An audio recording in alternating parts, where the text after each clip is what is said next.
আমি আর সীমান্ত এখন স্বপ্নে এসেছি কিছু কেনাকাটা করতে। মূলত সীমান্ত চিয়া সিড আর মধু লাগবে। আমরা প্রথমেই স্বপ্ন থেকে স্বপ্নের চিয়া সিড নিয়ে নিলাম। এই জিনিসটার দাম হচ্ছে 103 টাকা। এখন মধু সেকশনে এসে মধু খুঁজতেছি, একটা ছোট মধু লাগবে আর কি। স্বপ্নে দেখলাম স্বপ্নের মধুটা নাই। আমরা এখন স্বপ্ন থেকে মিনা বাজারে আসছি, মধুটা আমরা এখান থেকেই খুঁজবো। আমরা এই যে মিনা বাজারের মধু পেয়ে গেছি। এই জিনিসটার দাম যত সম্ভব 93 টাকা। এখন এই জিনিসটা কেনার পরে মোবাইলের স্টিকারের দোকানে আসলাম। এখান থেকে মূলত সীমান্ত ওর ফোনে স্টিকার লাগাবে। মূলত সীমান্তর একটা সেকেন্ডারি ফোন আছে, ওইটার বাটন খুলে গেছিল। বাটন খুলে যাওয়ার পরে স্টিকার তুলে বাটনটা লাগাইতে হয়েছে। এখন ওই ফোনটা দেখতে তেমন একটা খুব একটা ভালো না, এর জন্য সীমান্ত স্টিকার লাগাই রাখে। ও একে একে সব স্টিকার খুঁজতেছে আর কি। শেষ পর্যন্ত ব্যাটম্যানের একটা স্টিকার খুঁজে পাইছে। এটা হচ্ছে স্টিকার কাটার মেশিন। এইটাই হচ্ছে সব রকমের মডেলই থাকে। এখন মডেলটা খুঁজে বের করতে হয়। মডেল খুঁজে বের করে স্টিকারটা লাগাই দিলে আর কি কেটে বের হয়ে আসে মডেল অনুযায়ী। সীমান্তর এটা হচ্ছে রেডমি 5 প্রো ফোন। এখন স্টিকার কাটা হয়ে গেছে, স্টিকারটা লাগাইতে হবে আর কি। স্টিকার লাগানো শেষ।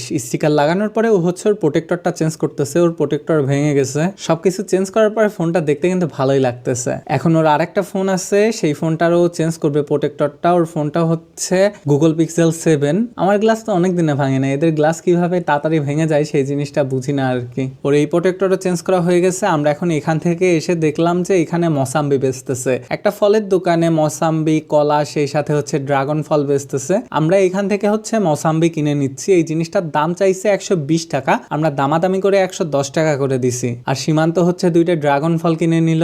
আর আমি 1 কেজি মসাম্বি আর সীমান্ত 1 কেজি মসাম্বি কিনে নিছে। বাসায় এসে খাইছি, খুব একটা ভালো তা না, কিন্তু মোটামুটি চলে আর কি। তারপর এখান থেকে সীমান্ত টেস্টি ট্রিটে গেল। ও ঢাকায় যাবে, ওর বোনের জন্য কিছু খাবার কিনে দিয়ে যাবে। এইগুলা কেনার পরে চলে গেলাম বাসার দিকে। তারা আল্লাহ হাফেজ।